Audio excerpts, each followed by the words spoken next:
خلوص اور عزت بہت مہنگے تحفے ہیں، اس لیے ہر کسی میں ان کی امید نہ رکھو، کیونکہ بہت کم لوگ دل کے امیر ہوتے ہیں۔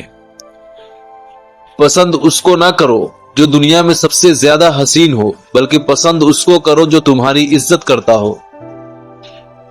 انسان کو اچھی سوچ پر وہ انعام ملتا ہے جو اسے اچھے اعمال پر بھی نہیں ملتا، کیونکہ سوچ میں دکھاوا نہیں ہوتا۔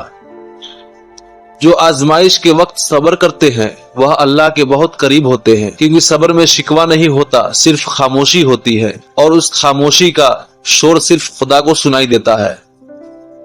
کسی کے لیے حد سے زیادہ پریشان مت ہو، کیونکہ جب اللہ بہتر سے دور کرتا ہے تو بہترین سے نوازتا ہے۔ اگر اللہ نے تمہارے دل میں کچھ ڈالا ہے اور تمہیں دعا مانگنے کی توفیق دی ہے تو یقین رکھو نصیب میں بھی وہی ڈالے گا۔ جہاں عزت، سچائی اور خلوص نظر آئے وہاں دوستی کا ہاتھ بڑھاؤ، ورنہ تمہاری تنہائی تمہاری بہترین ساتھی ہے۔ صبر کرنے والے لوگ اللہ کے پسندیدہ اور بہت قریب ہوتے ہیں، کیونکہ صبر کرنے والوں کی پکار کا جواب عرش سے آتا ہے۔ جس انسان کو غصہ زیادہ آتا ہے وہ انسان پیار بھی اتنا ہی زیادہ کرتا ہے اور اتنا ہی صاف دل رکھتا ہے۔ اگر آپ کسی کو پسند کرتے ہیں تو اسے خدا سے مانگے کہ وہ آپ کو دے، اگر وہ آپ کو پھر بھی نہ ملے تو سمجھ لے کہ کسی اور نے آپ کو خدا سے مانگا ہے۔ جب اللہ کسی سے خوش ہوتا ہے تو اس کے لیے نیکی کرنا آسان اور گناہ کرنا مشکل کر دیتا ہے۔ جب اللہ کسی سے ناراض ہوتا ہے تو اسے ایسے کسی چیز کی طلب میں لگا دیتا ہے جو اس کی قسمت میں ہی نہیں ہوتی۔ ہزاروں لوگوں میں اس ایک کو عزیز رکھو جو تمہاری غیر موجودگی میں بھی تمہاری عزت پر کوئی داغ برداشت نہ کرے۔ لوگوں سے ڈرنا چھوڑ دو، کیونکہ رزق اور عزت کسی کے ہاتھ میں نہیں، اللہ جسے چاہے بے حساب دیتا ہے۔ جب کوئی دوست تمہیں اپنا راز بتائے تو سمجھ لینا کہ وہ اپنی عزت تمہیں امانت دیتا ہے، اس میں کبھی بھی خیانت مت کرنا۔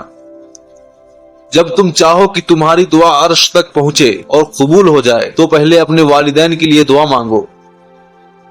اللہ اس چیز سے آزماتا ہے جو تمہیں بہت پیاری ہوتی ہے، تاکہ اس چیز کے ملنے کی تڑپ تمہیں اللہ سے ملا دے۔ بچپن میں سکھایا جاتا ہے کہ اللہ سے ڈرو، لیکن یہ غلط ہے۔ اللہ سے اتنی محبت کرو کہ اس کی ناراضگی سے ڈرو۔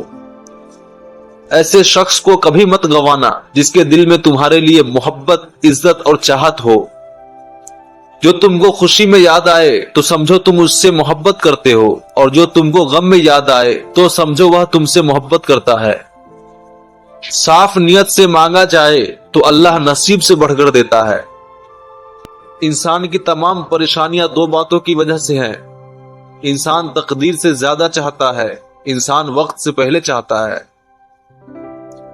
جتنا زیادہ اللہ کا شکر ادا کرو گے اللہ تمہیں اتنا ہی زیادہ عطا کرے گا۔ زندگی کی اصل خوبصورتی یہ نہیں کہ آپ کتنے خوش ہیں، بلکہ زندگی کی اصل خوبصورتی تو یہ ہے کہ دوسرے آپ سے کتنا خوش ہیں۔ نماز کو مت چھوڑنا، زندگی کی ساری برکت اسی کی وجہ سے ہے، اور اپنی نظر کی حفاظت کرنا، کیونکہ گناہ کی بنیاد یہاں سے ہی شروع ہوتی ہے۔ جب دل دکھ جائے تو اللہ کے آگے رو لیا کرو، کیونکہ درد کتنا بھی ہو اللہ کے آگے رونے سے سکون میں بدل جاتا ہے۔ جب تم پر کوئی مشکل آ جائے تو کسی کا احسان مت لینا، کیونکہ مشکل تو 4 دن کی ہوتی ہے اور احسان زندگی بھر کا ہوتا ہے۔ جس خواہش کو تم اللہ کے لیے رد کرتے ہو وہ اسی خواہش پر راضی ہو کر اسے تمہارے مقدر بنا دیتا ہے۔ محبت کا اظہار تبھی کرو جب اسے نبھا سکو، بعد میں مجبوریوں کا سہارا لے کر کسی کو چھوڑ دینا وفاداری نہیں ہوتی۔ خدا کے نزدیک کسی انسان کی عزت جتنی زیادہ ہوتی جاتی ہے اس کا امتحان بھی اسی قدر سخت ہوتا چلا جاتا ہے۔ جب میری دعا قبول ہو تو میں خوش ہوتا ہوں کہ اس میں میری مرضی ہے، اور جب قبول نہ ہو تو میں اور خوش ہوتا ہوں کہ یہ میرے رب کی مرضی ہے۔ جب اللہ راضی ہونے لگتا ہے تو بندے کو اپنے عیبوں کا پتہ چلنا شروع ہو جاتا ہے، اور یہی اس کی رحمت کی پہلی نشانی ہے۔ نماز کی فکر اپنے اوپر فرض کر لو، خدا کی قسم دنیا کی فکر سے آزاد ہو جاؤ گے اور کامیابی تمہارے قدم چومے گی۔ جب لوگ تمہیں تکلیف میں اکیلا چھوڑ دے تو جان لو کہ اللہ تعالی تمہارے کام کا ذمہ خود لینا چاہتا ہے۔ اگر محبت ان سے نہ ملے جن سے آپ پیار کرتے ہو تو پھر محبت ان کو خود دینا جو آپ سے پیار کرتے ہیں۔ اپنے دوست کی عزت کرو، اس لیے نہیں کہ وہ تمہارے عیب جانتا ہے، اس لیے کہ وہ تمہارے عیبوں سے واقف ہونے کے باوجود تم کو دوست مانتا ہے۔